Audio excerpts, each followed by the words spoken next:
Their eyes were visible, so I could see the shock in them. I immediately pounced on them, hitting them with both the sticks and my hands everywhere. They were soon on the floor, writhing in pain. Their voices sounded so familiar, but my memory wasn't working at that point.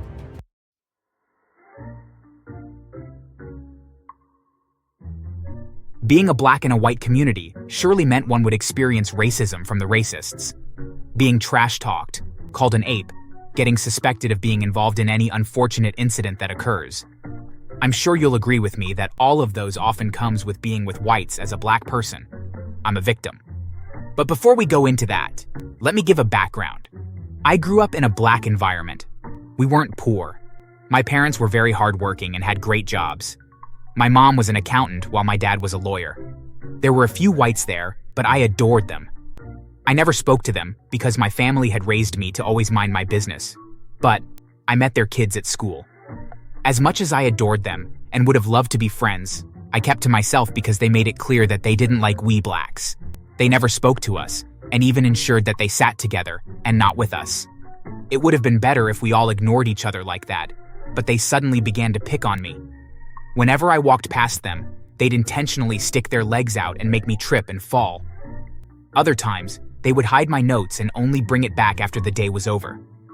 Luckily, my parents always kept extra notes at home, so I took one with me every day. Whenever they took my notes, I would write in the extra one, and when they returned it, I would transfer the written notes.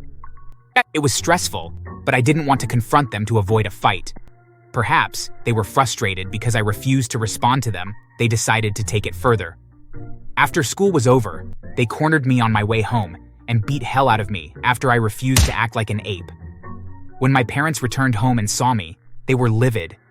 They took permission from their workplace to be absent and followed me to school the next day. The head of the school was shocked after I told him all they'd been doing. He summoned the particular boys that beat me up and suspended them for 2 weeks. Afterward, he sent a warning to the others, threatening to expel them if he ever heard of them being racists again. Also, they all apologized to me and the other black students. The parents of the culprit didn't like the head of the school's judgment. Out of anger, they withdrew their kids. Anyway, that was my first taste of racism. My parents both got promoted together. Coincidentally, they were also sent to the same city. We had to relocate from there. I grew up seeing my parents as my idols. They worked so hard and ensured I got whatever I wanted. Of course, without spoiling me. I soon finished my college education and graduated with a distinction in my major. It wasn't hard to get a job. I was employed as the head marketer in the company with a great pay. My parents were so proud of me. Due to how impressed they were, they got me a car, the latest Mercedes. My joy was beyond control. I'd been eyeing the car and had planned to get it after renting an apartment. I was so excited when they gifted it to me and thanked me for being a good son and making them proud. I told them about wanting to get an apartment, and they offered to help me with it, but I refused. They'd done enough for me.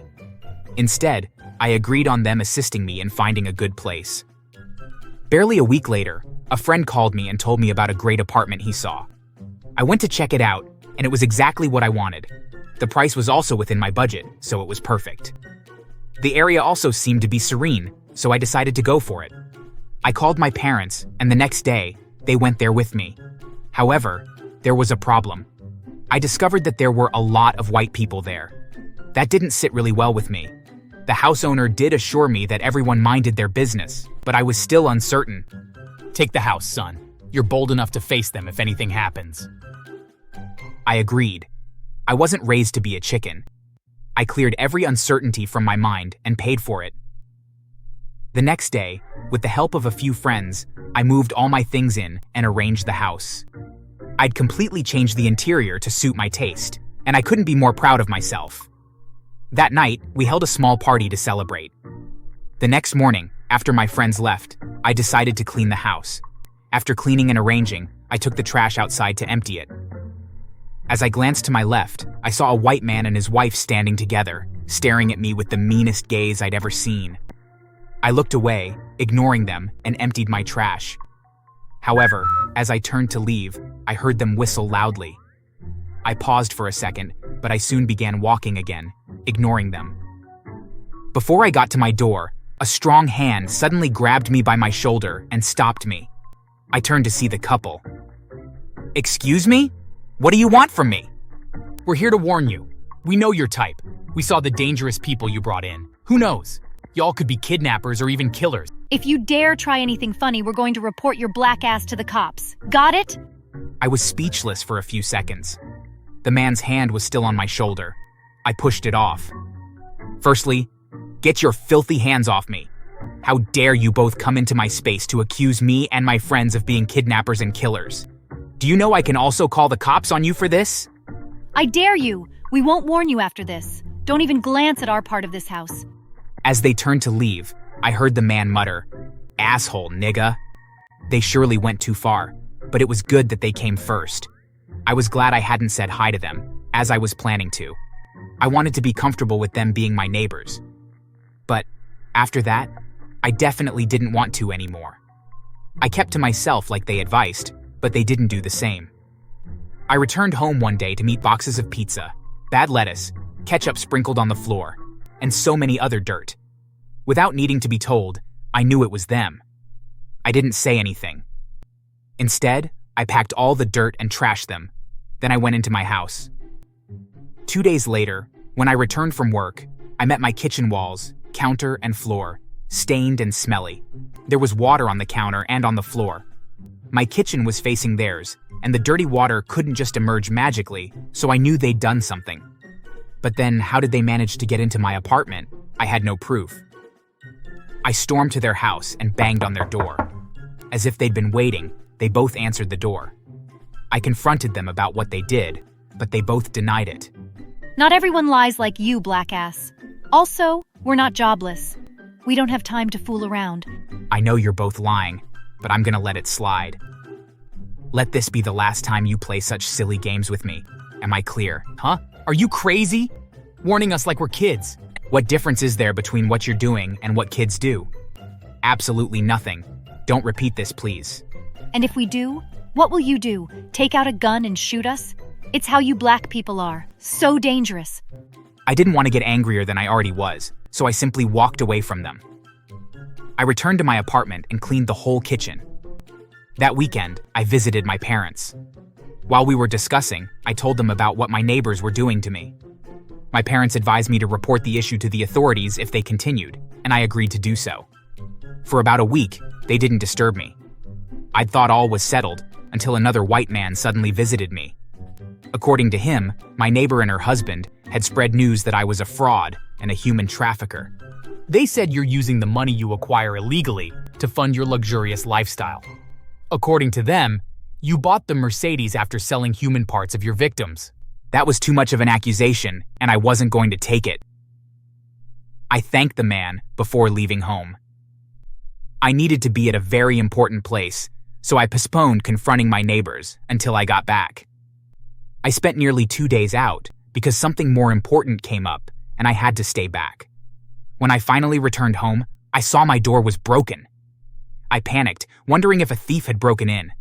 I'd been told the area was safe, so what was going on? And I grabbed a stick lying nearby and walked into the house, cautiously. On getting in, I found my living room in ruins. The chairs were upturned, papers lying about. I was pissed, but I held my anger in. I quietly went up the stairs.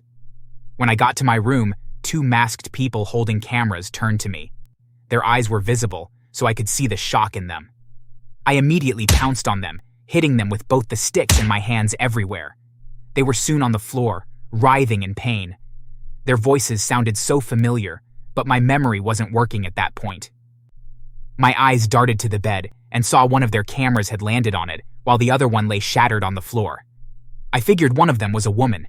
Regardless, I fetched some ropes from my drawer and tied both of them up. Afterward, I pulled their masks off and met the shock of my life. The invaders were my neighbors. What the hell are you both doing here? I was so shocked. At that point, I decided that I'd had enough of their misbehaviors.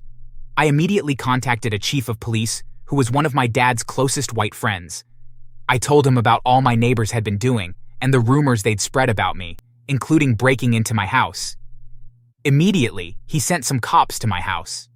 While they were on their way, I checked the camera, and from the footage, I saw that they'd come into my house to search for evidence of me doing illegal things.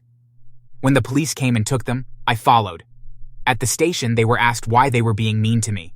Well, we didn't expect a young black man like him to be this comfortable. How can he afford the apartment without being involved in illegal things? Look at the car he drives. We believe he's into something illegal, so we came to find evidence. Just because he's black doesn't mean he's into illegal things. Going this length to prove that he's into illegal activities, just because he's black and young, is just plain racist and stupidity. I bet they didn't expect the cops to support me. Anyway, I pressed charges against them. Fortunately, my dad had become a judge after his promotion and was also the judge of the case. My neighbors were found guilty of all, and my dad gave very long jail terms to them. The other people in the street, after knowing they'd been lied to, came and vandalized their house and also destroyed their cars as a warning to other racists. In the news the next week, our story was broadcasted to warn people against racism. I was proud to hear people calling me a hero for beating up my crazy neighbors and sending them to jail. As for my neighbors, about 6 months later, I heard they were both beaten to a pulp in jail after being racist to an Indian. Barely 3 months later, they had to be transferred to a more brutal prison as punishment for assaulting another black man. They never learn, do they?